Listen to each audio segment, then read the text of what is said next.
My daughter took my cheating ex-wife's side, cut me out for a year, and believed her lies, but the truth finally came out. I'll get right into it.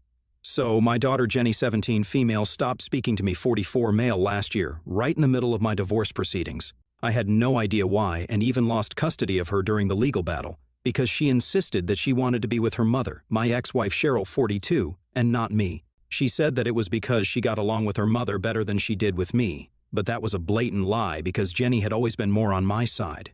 The switchover happened randomly and without explanation. I never even got to the bottom of it because she moved out and started living with her mother soon after the custody battle began and didn't talk to me unless it was about important stuff. I was heartbroken and tried to get her back on my side a lot of times, but she was very clear about what she wanted, and that was to live with her mom. So, after some time, I stopped trying. After the divorce, I still had visiting rights, but she told me that she didn't want to see me anymore, not after whatever had happened with her mother. I didn't understand what she was referring to because I hadn't done a thing. It was Cheryl who cheated on me, and that's why we were getting divorced anyway. So I tried to get her to explain, but she blocked me. When I tried to visit her at Cheryl's new address, my ex-wife told me that I wasn't welcome there. So, in spite of having the right to see my daughter, I wasn't able to even see her, much less speak to her, for almost a year. I thought about going back and fighting for her legally, but I didn't want to drag my daughter through another legal battle because the first time around had drained her enough emotionally. So I accepted my fate even though it sucked and said nothing, even though I was being deprived of any time with my daughter. But a couple of days ago, Jenny finally showed up at my door with all her things, and the first thing she did was give me a huge bear hug as soon as I opened the door. I didn't ask any questions and just let her come in because I was overjoyed to see her after a whole year of being away from my only daughter. She and I quietly sat down, and then after a while, she told me the truth about why she'd taken Cheryl's side in the divorce and stopped speaking to me despite knowing that her mother had cheated on me. So, apparently, my ex-wife had told Jenny that I was emotionally toxic and would often verbally attack her over small things whenever Jenny wasn't around. She painted me as a toxic, insecure, and generally awful person who switched off that side of me whenever Jenny would be around. To prove her point, she'd shown Jenny a chat where I was insisting that my wife wear a sweater to a work event, but she didn't tell her the context behind it. So it came off as controlling rather than me being concerned about what had happened. I told Cheryl to wear a sweater because it was freezing, and she'd worn a really flimsy and thin jacket that wouldn't keep her from feeling cold. But she had told Jenny that I'd said that to control her outfit to make sure she didn't attract too much male attention. Then, there was another screenshot of a chat where I was arguing with her about this one time that she'd flirted a little too much with a friend of mine right in front of me. She insisted that she was just being friendly and that I'd misread the situation, but I knew what I'd seen, and I was very upset about it. So I'd been very rude to her in the screenshot, which, of course, Cheryl used to her advantage and made my daughter think that she was innocent and I was the one getting mad over nothing at all. There were several more chats that Cheryl had shown her, completely out of context. No wonder after almost 9 or 10 of these, Jenny was convinced that I was the guy her mother told her I was and not the guy she'd known herself for 16 years.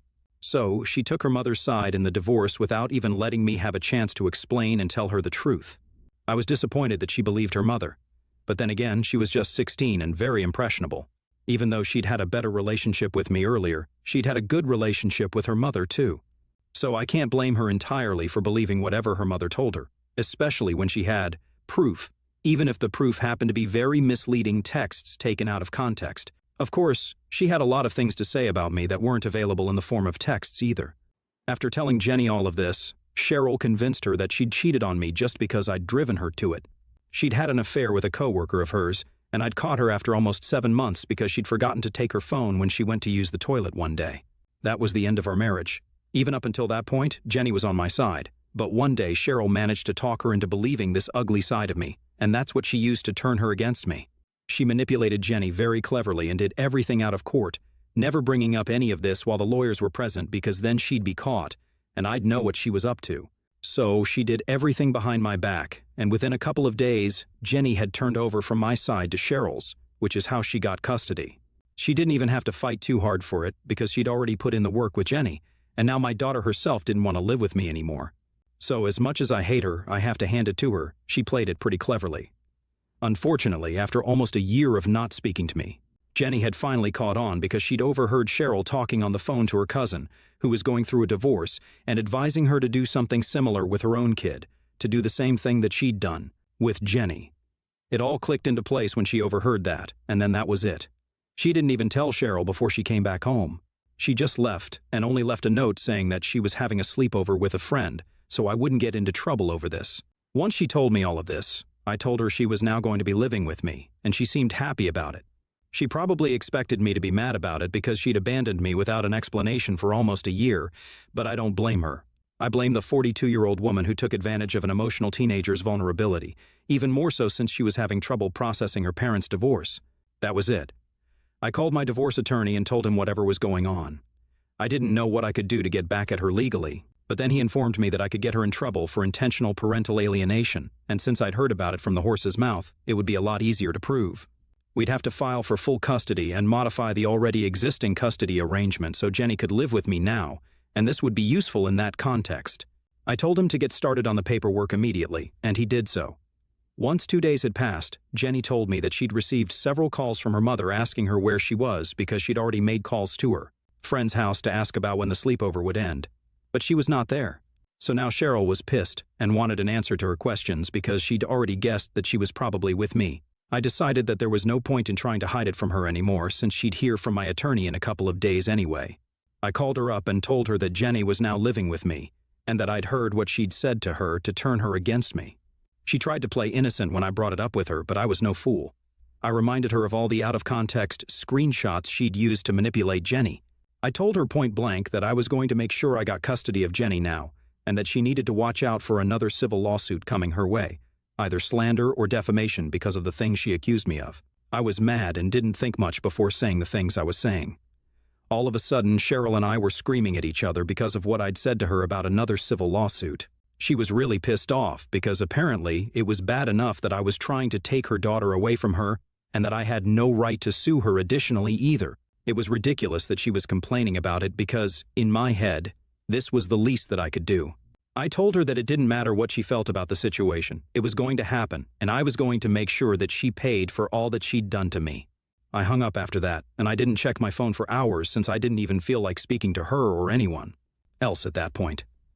I went out on a walk afterward and left Jenny at home by herself for like half an hour while I walked around to cool off. When I came back home, Cheryl was waiting in the living room for me, and Jenny was sitting opposite her, looking like she was going to cry. It was Jenny's expression that really set me off because I could tell that she'd been yelled at by Cheryl. After the things she'd done, Cheryl had no right to say a word to our daughter. I flipped out at her, and we got into a huge screaming fight after I told Jenny to go back to her room so her mother and I could talk. The crazy part was that she wasn't even fighting with me over Jenny. She was fighting with me because she believed that a civil lawsuit was too excessive and that she couldn't afford this anymore. After some yelling, she broke down and told me that she'd lost her job a couple of months back because she'd broken up with the guy she'd had the affair with, and he told everyone about their affair, which she'd managed to keep a secret for a really long time. So now she was in between jobs, struggling with money, and it was kind of a relief that Jenny had found out about the truth, so she was going to come live with me because it just meant that she'd have to spend less on stuff. I was shocked that she was saying these things and that her money, her job, and stuff were more important to her than her own daughter. So, after her mini meltdown, I sat back down with her and told her that she was the worst mother on this planet, and that she deserved this lawsuit and everything else coming her way after this. Then I asked her to leave, and she did. But since then, she's sent me a lot of texts saying that I'm being a total jerk for suing her over something so petty just for revenge. I don't think I'm being petty at all. But I don't know, maybe I should be a little less vengeful because honestly, I don't really need to go out of my way to hurt her. Jenny's going to live with me now, and that's what I wanted all along. But I also really want Cheryl to pay. So, am I the a-hole for suing my ex-wife now, even though she's ready to give up our daughter's custody after she cheated and lied to our daughter about me? Update 1. Hi guys. So, I'm not going ahead with the civil lawsuit. I did go through the comments, and most people didn't see anything wrong with what I was doing, but to be honest, I think I want to get the custody case over with first before going out of my way to sue my ex-wife. Revenge shouldn't be my top priority right now, it should be my daughter's well-being. The less involvement I have with Cheryl in any capacity at all, the better off both of us will be. I told my attorney to call the slander lawsuit off, but we're obviously still going ahead with the custody modification. She's already been served, and we're meeting with the mediator in a couple of days. My daughter has already sent me all the proof I need to have. When I asked her if she wanted her mother to have partial custody, she told me that she didn't and wanted me to have full custody because, after whatever had gone down with her mother the other day, she didn't even want to meet the woman. She apologized to me profusely for leaving me behind and never even bothering to give an explanation for her behavior. Apparently, when Cheryl had come over the other day, she'd been nasty towards Jenny for moving to my place without even bothering to tell her mother about it. I'd come back home just 10 minutes after her arrival, and those 10 minutes had been enough for Cheryl to give Jenny an earful about how ungrateful and selfish she'd been in this entire divorce and custody situation. She said that not only was she hurting her mother, but she'd also hurt me first, which is true, but, like I said, it was mostly Cheryl's fault. She just wanted to gaslight Jenny into believing that this was all somehow her own fault, because, like always, she just didn't want to take the blame, even if she was the one who had screwed up. I'm still putting it here in much more polite and respectful ways, but Cheryl's way of speaking to Jenny had been far more brutal and cruel. I'd been married to the woman for a little over 20 years before this. I know how vicious she can get when she wants to, and it was surprising that she didn't even spare Jenny from facing that side of hers. I'm glad that our daughter came back to me because Cheryl's obviously a lot more interested in irrelevant crap than being a good mother. So be it then. Update 2. So, there's been a really unexpected but unsurprising turn of events. Cheryl decided that she wanted to give up custody of her daughter altogether. It came as a surprise to me and my attorney, and we had no idea what to do when we learned about this. I've got to say, I was shocked that she'd actually gone through with it, because so far I'd always believed that she'd at least have a little love in her heart for Jenny. Not anymore, though. She wants nothing more than just to live on her own and save money. It's strange. I know she's in between jobs and stuff, but her getting laid off at one place doesn't mean she's never going to get a job again.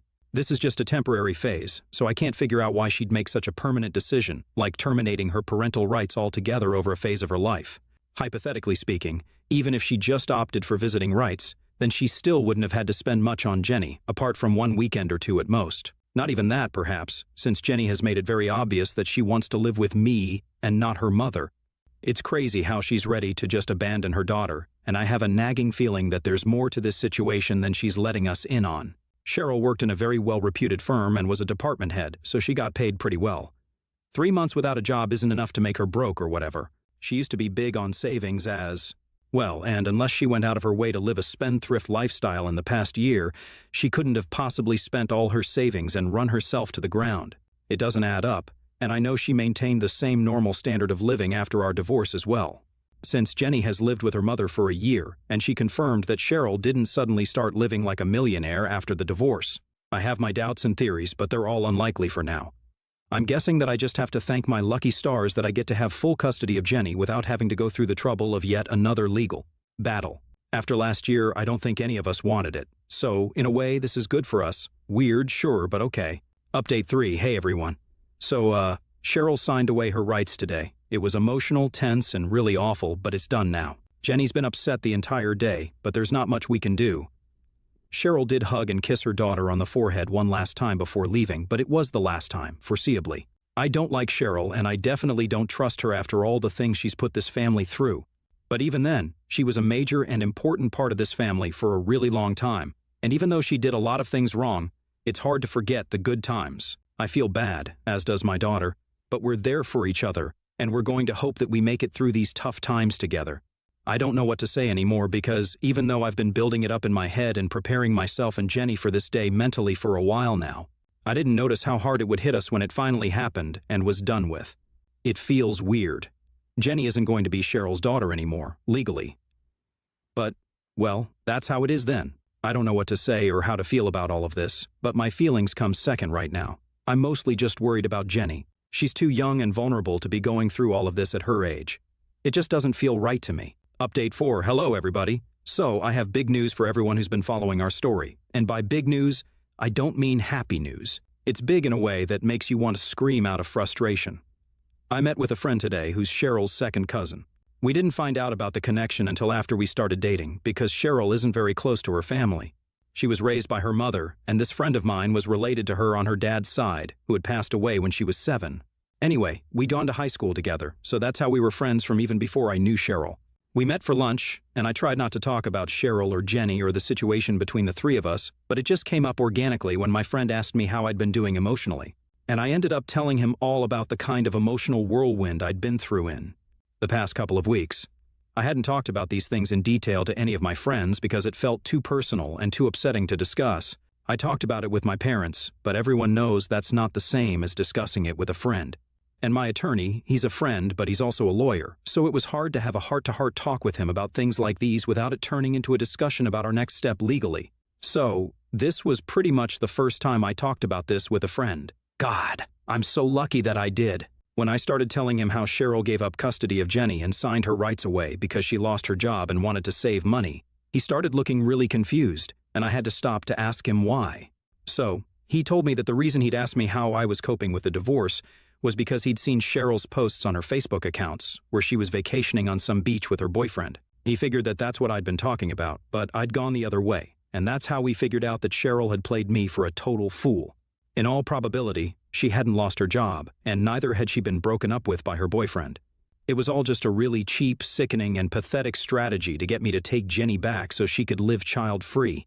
I couldn't believe my eyes when my friend showed me posts of her smiling and laughing happily with her boyfriend on a yacht, certainly not how a broke person in between jobs would be behaving. I couldn't have seen those posts by myself because I'm blocked, and so is Jenny. And during the divorce, all our common friends had picked my side because, duh, she cheated on me, so they didn't follow her either. But luckily, she'd forgotten to sever all her ties with me, and her cousin was still on her friend list. I was disgusted when we figured out the truth because it was crazy to think that she'd gone to such an extent just so she wouldn't have to deal with Jenny's responsibility anymore. If that was the case, then she could have just told me about it, and I would have gladly taken Jenny. But no, she wanted to portray herself as the victim, and so she did something so low I literally couldn't even bring myself to say anything after I saw that post of hers. My friend and I just sat in silence at our table for a while as I tried to process this. I tried to make up excuses for her in my head, but I just couldn't. I'd done enough of it for her in the last few months, but I just couldn't excuse this behavior. Not after she voluntarily chose to hurt Jenny just so she could have her fun. I remember how emotionally devastated Jenny was the day she signed away her rights as a parent. As if that wasn't bad enough, now I find out it was nothing but a huge lie that she told us to cover for herself. I don't know what to do now, especially because I know I have to tell Jenny. I owe her the truth, and I know it's going to break her heart. But the girl needs to know. Update 5. I told my daughter the truth just a couple of hours back. I'm surprised that she's dealing with it so well, and it feels like she's grown up overnight. After I told her the truth, she just shrugged it off and said that it didn't matter to her anymore. She'd already cut herself off from her mother the day she left home to come back to me and apologize, and the day Cheryl signed away her rights was pretty much the last straw for her. So now, it doesn't matter to her what Cheryl does and what lies she tells us. If she wanted to get rid of us so badly, she should have just told us the truth. It's not like Jenny would have tried to force her way into Cheryl's life, and neither would I have asked her for child support or anything. I earned well enough on my own, and had been supporting our family for a really long time before Cheryl started working. So, that's it, I guess. We're not going after her or anything. We're just letting this all go.